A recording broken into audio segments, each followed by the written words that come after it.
Hi, I'm Richard Ramsay. I live in Flippin, Arkansas. I've been tying flies since 1986. I've actually been a trout fisherman since 1969. We started back in those days with salmon eggs and corn and worms and all that stuff. And it evolved into fly tying and fly fishing.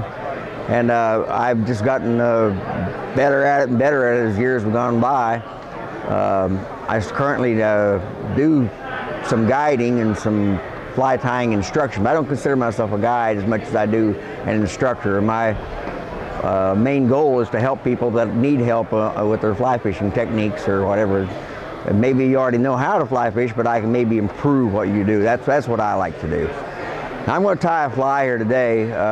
It's tied with the Stretch Magic is the name of the material. And you buy it at Hobby Lobby, and the ladies use it to string their necklaces with and make jewelry with. It's a really stretchy material. I'm going to tie it on a size 20 hook, scud hook, and I'm going to tie it with orange Danville 6/0 thread. So I'll start now by putting the hook in the vise. I always mash all the barbs down on my hooks. I don't want anything to go out of my business that isn't mashed down for releasing, because I release all the fish I've catch. I've kept 4 fish in the last 20 years, and I catch somewhere from 50 to 100 fish a day lots of times. Okay, here we go. We'll put this in the vise and just mount it to where the top of the hook is parallel to the tabletop. Attach the orange Danville thread right at the very front of the eye of the hook with about 6 or 7, 8 wraps. Trim off the end. And then the Stretch Magic, I usually just get a piece about 6 or 7 inches long. And that 6 or 7 inches long will stretch out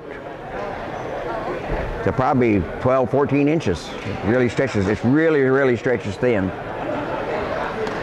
I'll put it on and I'll leave the tag in, hang out over the eye. And I'll come back and trim that off here in a minute. Just get a couple, 3 wraps on it to secure it in place. And I always cut that little piece off right there. Then just take the thread back on all the way down to the bend. And I stretch the material as I'm applying the thread. Just to get a nice, even, smooth body. All your wraps should touch each other down and back. And come all the way back, up to the front. Making nice, even, smooth wraps. Get up to the eye, build a little bit of a head there. Put a half hitch in it. Let the thread hang down there and get hold of your magic. Now this is a rotary vise, so I'll put this thread over the bobbin, the cradle. Then I stretch this material pretty tight and make nice, even wraps around there. You have to dodge the hook point the first 3 or 4 wraps so you don't cut the material in two. Now I stretch it pretty tight, almost to its limit to where you think it would break.